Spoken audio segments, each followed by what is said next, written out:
Smallest individual particle होता है, सबसे स्मॉलेस्ट होता है ना, किसका? मैटर का। मैटर मतलब तो पता ही है आपको, है ना। तो सबसे स्मॉलेस्ट पार्ट होता है। और क्या है कि atom is made on electron, proton और न्यूट्रॉन। इलेक्ट्रॉन किससे मिलकर बना, सॉरी एटम किससे मिलकर बना होता है? इलेक्ट्रॉन, प्रोटॉन और न्यूट्रॉन से मिलकर बना होता है। ये चीज़ें तो मैंने आपको पहले ही क्लियर कर दी है ना।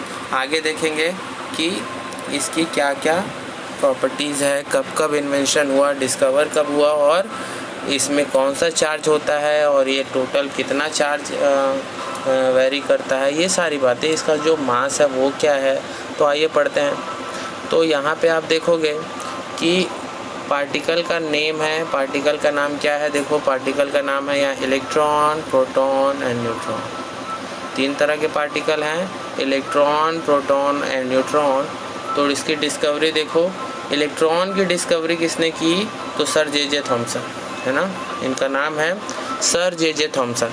सर के साथ आता है इनका नेम, है ना। जे थॉमसन तो उसका नाम है उनका, लेकिन सर के साथ इसको लिखते हैं सर जे थॉमसन।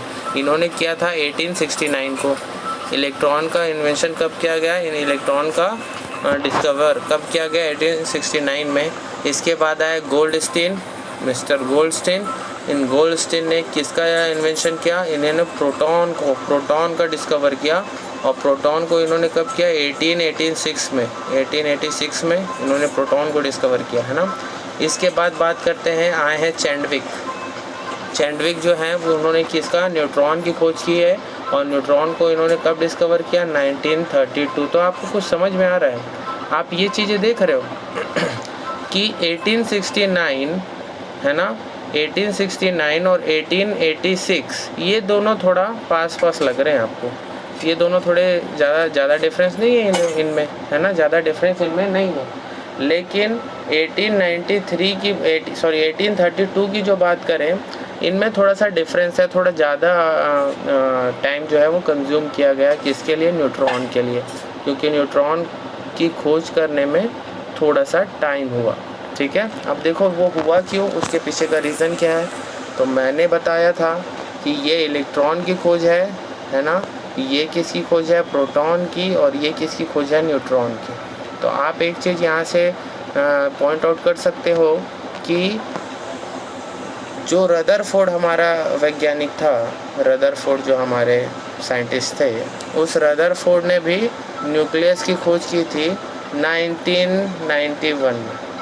करेक्ट है, न्यूक्लियस की खोज की थी उन्होंने 1991 में, सॉरी 1891 में, 1911 में, सॉरी हाँ 1911 में। तो 1911 में रदरफोर्ड ने इसकी खोज की थी, किसकी? न्यूक्लियस की। तो अभी आप थोड़ा सा इसमें इंटरकनेक्ट करेंगे। तो इलेक्ट्रॉन की खोज जब हुई तब ईयर कौन सा चल रहा था? 1869। जब प्रोटॉन की खोज हुई तब कौन सा ईयर चल रहा था? 1886। और जब न्यूट्रॉन की खोज हुई तब कौन सा ईयर चल रहा था? 1932। तो आपको एक चीज़ समझ में आ रहा है कि जब इलेक्ट्रॉन प्रोटॉन की खोज कर ली गई थी, जब ये दोनों इलेक्ट्रॉन और प्रोटॉन ये दोनों की खोज कर ली गई थी, उसके बाद ही रदरफोर्ड ने न्यूक्लियस का खोज किया था 1911 में। करेक्ट है। इसके बाद जब इन्होंने रदरफोर्ड ने न्यूक्लियस की खोज कर ली, उसके बाद खोज हुआ है किसका? डिस्कवर हुआ है न्यूट्रॉन 1932, है ना, 1932। क्योंकि रदरफोर्ड ने उस समय ये बता दिया था कि क्या बताया था? रदरफोर्ड का क्या इन्वेंशन था, क्या उन्होंने खोज किया था, क्या उन्होंने डिस्कवर किया था? उन्होंने ये डिस्कवर किया था, रदरफोर्ड ने ये डिस्कवर किया था कि किसी भी एलिमेंट में, है ना, ये किसी भी मैटर में, जो किसी भी प्रोटॉन, किसी भी एटम में, सॉरी किसी भी एटम में, एलिमेंट के अंदर ही तो एटम होता है, तो किसी भी एटम में एक जगह एक स्पेस ऐसा होता है ना, एक स्पेस ऐसा होता है जहाँ से अल्फ़ा किरणें, उन्होंने क्या किया था? उन्होंने सिंपली क्या किया था? एक फॉयल लिया था गोल्ड का, एक गोल्ड का फॉयल लिया था और इसमें अल्फ़ा पार्टिकल्स का बम्बार्डमेंट कर दिया था। अल्फ़ा पार्टिकल्स का क्या कर दिया था? बम्बार्डमेंट कर दिया था। तो अल्फ़ा पार्टिकल का बम्बार्डमेंट किया था तो उन्होंने क्या पाया था, उन्होंने पाया था कि बहुत सारे अल्फ़ा पार्टिकल्स हैं वो सीधे अपने वे में निकल गए, सीधे अपने वे में निकल गए। कुछ अल्फ़ा पार्टिकल्स थे जो क्या हुए, अपने पाथ से थोड़ा सा डिफ्लेक्ट हो गए, अपने पाथ से थोड़ा सा डिफ्लेक्ट हो गए, है ना। कुछ पार्टिकल्स जो थे अपने पाथ से डिफ्लेक्ट हो गए। लेकिन उसमें एक ऐसा भी पार्ट था जहाँ पे अल्फ़ा पार्टिकल्स जो जिस वे में आ रहा था, जिस पाथ में आ रहा था, उसी पाथ में वापस लौट गया था वो अल्फ़ा पार्टिकल। मतलब जिस पाथ से अल्फ़ा पार्टिकल्स आया था उसी पाथ से वापस ही लौट गया था। तो ये भी एक पोर्शन था। तो रदरफोर्ड ने यही बताया था कि वहाँ पे किसी भी एटम के में एक ऐसा पार्ट होता है जहाँ से क्या है, अल्फ़ा पार्टिकल्स वापस उसी एंगल में, सपोज़ करो 180 एंगल में अगर कोई अल्फ़ा पार्टिकल्स आया था तो 180 एंगल में ही वो अल्फ़ा पार्टिकल वापस लौट गया। ये प्रोसेस हुआ। तो इसका मतलब यहाँ पे कुछ स्ट्रॉन्ग चीज़ है, कोई ना कोई स्ट्रॉन्ग पार्टिकल है जो क्या करने दे रहा है, जो अपने अंदर से अल्फ़ा पार्टिकल्स को मतलब जाने नहीं दे रहा है, उसे रोक दे रहा है और उसको उसी पाथ में वापस से भेज दे रहा है। मतलब कुछ यहाँ पावरफुल चीज़ें हैं। तो उनको पता चला, तो वो क्या किए, उनको पता चला कि कुछ पावरफुल चीज़ें हैं, तो उन्होंने इस पावरफुल चीज़ को, इस पावरफुल प्लेस को जो सेंटर पे होता है या फिर, है ना, तो इस पावरफुल प्लेस को ही उन्होंने नाम दे दिया क्या, न्यूक्लियस। ठीक है।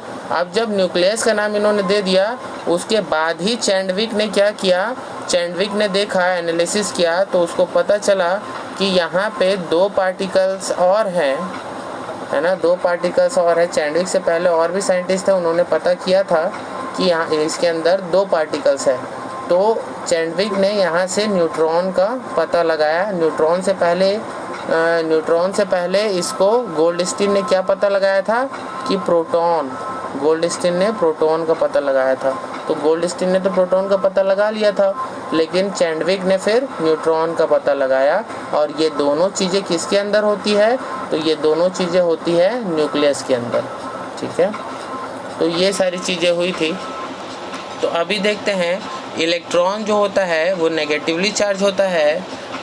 ठीक है। प्रोटॉन जो होता है वो पॉजिटिवली चार्ज होता है, और न्यूट्रॉन जो होता है वो ना नेगेटिव चार्ज होता है और ना पॉजिटिव चार्ज होता है, वो न्यूट्रल होता है। ठीक है। आगे देखते हैं अमाउंट ऑफ चार्जेस। तो इसका चार्जेस का अमाउंट देखो कितना कूलाम में होता है। देखो चार्जेस है तो कूलाम में होगा। तो 1.6 × 10⁻90, 1.6 × 10⁻90। अब ये क्यों है, इसके पीछे का रीज़न मैं बताता हूँ कि ये दोनों इक्वल क्यों हैं। इसके पीछे का रीज़न सिर्फ़ और सिर्फ इतना है कि अगर कोई भी एटम में जितना पॉजिटिव चार्ज होगा ना, उतना ही नेगेटिव चार्ज भी होगा। याद रखना, जितना पॉजिटिव चार्ज होगा उतना ही नेगेटिव चार्ज होगा। तभी ये दोनों एक दूसरे को अट्रैक्ट करके रखेंगे, तभी तो अट्रैक्ट करेंगे ना। क्या बोल रहा हूँ, समझ आ रहा है। ये प्लस चार्ज जितने रहेंगे, मान के चलो ये अगर प्लस चार्ज आपके 5 है तो माइनस चार्ज भी आपके 5 चाहिए, तभी तो ये 5 एक दूसरे को, 5 पॉजिटिव चार्ज और 5 नेगेटिव चार्ज, ये दोनों एक दूसरे को क्या करके रखेंगे, अट्रैक्ट करके रखेंगे और एक एटम का क्या बनाएंगे, एक एटम बना देंगे, है ना। और जनरली इसको बोला क्या जाता है, तो ये जो नेगेटिवली चार्ज होता है इसको बोला जाता है इलेक्ट्रॉन, और ये पॉजिटिवली चार्ज होता है इसको बोला जाता है प्रोटॉन। तो आई होप आपको समझ में आया होगा कि जितने इलेक्ट्रॉन होते हैं उतने ही प्रोटॉन होते हैं। क्लियर है। जितने इलेक्ट्रॉन होंगे उतने ही प्रोटॉन होंगे, जितना नेगेटिव चार्ज होगा उतना ही पॉजिटिव चार्ज होगा, तभी तो ये दोनों एक दूसरे को अट्रैक्ट करके रखेंगे और एक एटम बनाएंगे। ठीक है। तो इसीलिए इसका जो चार्ज होता है वो बिल्कुल इक्वल होता है। ठीक है, चार्ज इक्वल है। अभी आगे देखेंगे, आगे देखते हैं, ये न्यूट्रॉन का चार्ज तो होता ही नहीं, इसलिए 0। इसके बाद इसका मास के बारे में बात करेंगे तो देखो 9.11 × 10⁻−31 किसका, इलेक्ट्रॉन का, kg में। और वहीं प्रोटॉन का प्रोटॉन क्या है, प्रोटॉन का क्या है 1.67261 इंटू 10⁻⁻27, क्योंकि बहुत छोटा होता है। मैंने कहा था ना प्रोटॉन कहाँ होता है, तो प्रोटॉन होता है न्यूक्लियस में। प्रोटॉन कहाँ होता है, न्यूक्लियस में। और न्यूक्लियस कितना छोटा होता है, ये मान के चलो इतना बड़ा, अगर मान लो ये आपका क्या है एटम है, तो उसमें एकदम एक छोटा सा न्यूक्लियस, इतना ही छोटा न्यूक्लियस, एकदम छोटा न्यूक्लियस। अब उस छोटे न्यूक्लियस के अंदर ये प्रोटॉन होता है, तो सोच लो वो कितना छोटा होता होगा। समझ में आ रहा है? इसीलिए इसका मास क्या होता है, वो कम होता है। ठीक है, तो ये चीज़ें। इसके बाद आएगा क्या, इसके बाद आएगा आपका न्यूट्रॉन। तो देखो ध्यान से यहाँ पे, क्योंकि दोनों न्यूट्रॉन और प्रोटॉन दोनों किस में होते हैं, तो दोनों होते हैं न्यूक्लियस में। तो दोनों न्यूक्लियस में होते हैं, तो मतलब क्या समझ में आ रहा है कि दोनों का मास लगभग बराबर ही होगा। थोड़ा बहुत इधर उधर हो सकता है, बाकी लगभग अप्रॉक्सीमेटली इक्वल होगा दोनों, है ना। क्योंकि दोनों नाभिक में ही होते हैं, या नाभिक बोला जाए या फिर न्यूक्लियस बोला जाए, दोनों न्यूक्लियस के अंदर होते हैं। ठीक है, यहाँ तक क्लियर हो गया। इसके बाद आगे देखेंगे, electron was discovered using cathode ray discharge tube experiment. एक कैथोड रे का डिस्चार्ज एक्सपेरिमेंट था, है ना। कैथोड रे का एक एक्सपेरिमेंट था जिससे इलेक्ट्रॉन की खोज की गई है ना जी, जहाँ पे कैथोड रे में डिस्चार्ज होता है डिस्चार्ज ट्यूब से, और वहाँ पे आपको इलेक्ट्रॉन मतलब इलेक्ट्रॉन को डिस्कवर किया गया। इसको किसने, जे थॉमसन ने किया। ठीक है, चलिए देखते हैं कैसे इलेक्ट्रॉन की खोज हुई थी। तो लिखा है cathode ray discharge tube experiment. Cathode ray discharge tube का एक एक्सपेरिमेंट है। देखो कैथोड रे में कैसे डिस्चार्ज होता है कैथोड रे का, और ये एक्सपेरिमेंट से कैसे एलिमेंट हम इलेक्ट्रॉन हम फाइंड करते हैं। देखो इसको किया था किसने, जे थॉमसन ने। देखो क्या किया इन्होंने, a cathode ray discharge tube made of glass in taken with 2 electrodes. देखो एक ग्लास लिया उन्होंने, ग्लास या फिर ट्यूब, टेस्ट ट्यूब बोल सकते हो, है ना। एक ग्लास लिया, उसको क्या किया उन्होंने, 2 इलेक्ट्रोड लिया, उसमें 2 इलेक्ट्रोड लिया, एनोड और कैथोड। ठीक है, एट वेरी लो प्रेशर, और वहाँ का प्रेशर बहुत लो कर दिया उस ग्लास का, है ना। एंड हाई वोल्टेज, और उसको बैटरी ऑपरेट करके वहाँ उसकी वोल्टेज बढ़ा दी गई। ठीक है, और करंट क्या क्या फ्लो करने लग गया, करंट स्टार्ट फ्लोइंग, है ना, through a stream of particles moving in the tube from cathode to anode. और क्या दिखा उनको कि पार्टिकल्स जो हैं एनोड और कैथोड में, उनके जो पार्टिकल्स जो मूव हो रहे हैं ना, वो कैथोड टू एनोड मूव हो रहे हैं।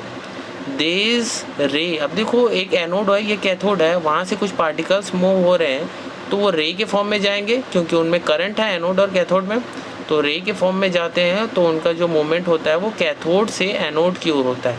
ठीक है, when a performed donate was taken, the cathode ray struck off other end and the glass tube fluorescent coating. देखो कहने का मतलब ये है कि देखो ग्लास के एक साइड पे उन्होंने कोटिंग कर दिया फ्लोरेसेंट का, है ना, और एक बार दूसरे साइड कोटिंग किया गया। और उस कोटिंग करने से क्या होता था, अगर फ्लोरेसेंट का कोटिंग किया गया तो वहाँ पे अगर कोई भी पार्टिकल्स उस पर स्ट्राइक करता है, यानी उससे टकराता है, तो वो कोटिंग पे क्या हो जाता था, शाइन करने लगता था। वो कोटिंग का वो एरिया क्या करने लगता था, शाइन करने लगता था, है ना, चमकने लगता था, ब्राइट हो जाता था, स्पॉट बन जाए, ब्राइट स्पॉट, है ना।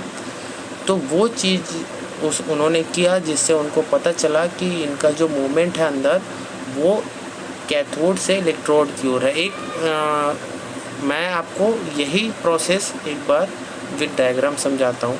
ये देखिए, तो यहाँ पे ये वो ग्लास है या टेस्ट ट्यूब है ना, ये रेड कलर का जो ग्लास है या टेस्ट ट्यूब है। अब इसमें क्या क्या हो रहा है ये ध्यान से देखते जाओ।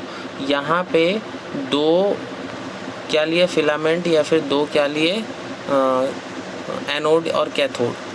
एक एनोड और एक कैथोड लिए, एक माइनस चार्ज मतलब कैथोड और प्लस चार्ज मीन्स एनोड। इनको लिए एक टेस्ट ट्यूब में। अब क्या किए, यहाँ से वो वैक्यूम कर दिए, ये पाइप से क्या कर दिए, इस पूरे टेस्ट ट्यूब को वैक्यूम कर दिया, मतलब एयर यहाँ से निकाल दिए। आप एयर यहाँ से निकाल देंगे तो इसका प्रेशर क्या हो जाएगा अंदर, लो प्रेशर, अंदर का प्रेशर क्या हो जाएगा, लो प्रेशर। टेस्ट ट्यूब का हो गया लो प्रेशर। अब क्या किए हैं, अब एनोड और कैथोड को आपस में जोड़ दिए हैं, एनोड और कैथोड को दोनों को जोड़ दिए हैं। देखो एनोड और कैथोड को जोड़ दिए हैं, किससे जोड़ दिए हैं, तो एनोड और कैथोड को जोड़े हैं बैटरी से, बी फॉर बैटरी।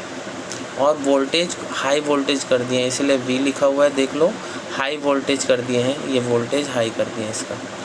तो अब हाई वोल्टेज कर दिए हैं मतलब इस पर क्या फ्लो हो रहा है, करंट फ्लो हो रहा है, इस पर करंट फ्लो हो रहा है ना, ये दोनों पे करंट फ्लो हो रहा है। अभी क्या होगा ध्यान से देखेंगे, अभी होगा ये कि दोनों, यहाँ लो प्रेशर हो गया, पहली बात वैक्यूम हो गया, एनोड और कैथोड दो फिलामेंट लगा दिए गए।